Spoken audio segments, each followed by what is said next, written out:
কুড়িগ্রাম লালমনিরহাট কেন্দ্রবিন্দুর ঐতিহ্যবাহী সিন্ধুমতি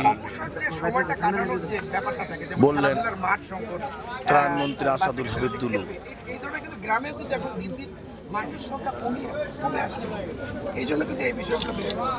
এই বিষয়ে একটু আসলে আপনার কাছে আগে এই বিষয়টা বলে নেই, যেহেতু সিন্ধুমতি একটি ঐতিহ্যবাহী তীর্থস্থান সনাতন ধর্মের, এটি নানান কারণে অব্যবস্থাপনার কারণে নানান ধরনের অরাজকতা হতো, এখানে নানান ধরনের জুয়ার আসর বস্তু, সেগুলোকে আমরা দুই জেলার শীর্ষস্থানীয় কর্মকর্তাদের সঙ্গে বৈঠক হলো কীভাবে আগামী দিনে এটাকে নিয়ন্ত্রণ করা যায়, শান্তিপূর্ণভাবে যাতে সনাতন ধর্মের ব্যক্তিরা এখানে তাদের পূজা অর্চনা করতে পারে, সে ব্যাপারে একটা জোরালো ভূমিকা আমরা রাখবো। আর আমাদের সরকার তো পরিকল্পনা রয়েছে যে খেলার মাঠকে প্রশস্ত করা হবে এবং প্রত্যেক ইউনিয়নে খেলার মাঠ তৈরি করা হবে, প্রতি উপজেলায় স্টেডিয়াম বানানো হবে।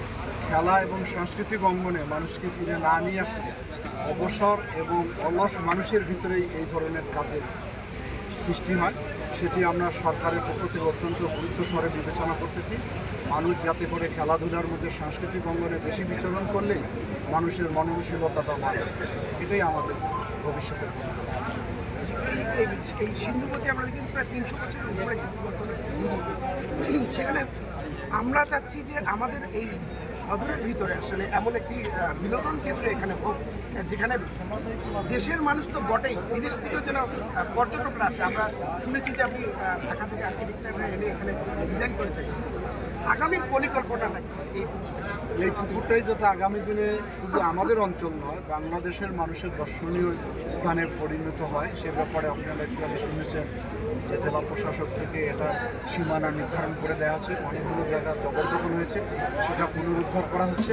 ইতিমধ্যে যারা ভালো নকশাকারী তাদেরকে আমি দেখেছি, তারা এটা ডিজিটাল সার্ভে করেছে। আমাদের কী কী চাহিদা সেটা আমরা তাদেরকে বলেছি, তারা হয়তো মশলা করে আমাদের সঙ্গে বসলে এটাকে অবশ্যই একটা দর্শনীয় জায়গা করার চেষ্টা করবে।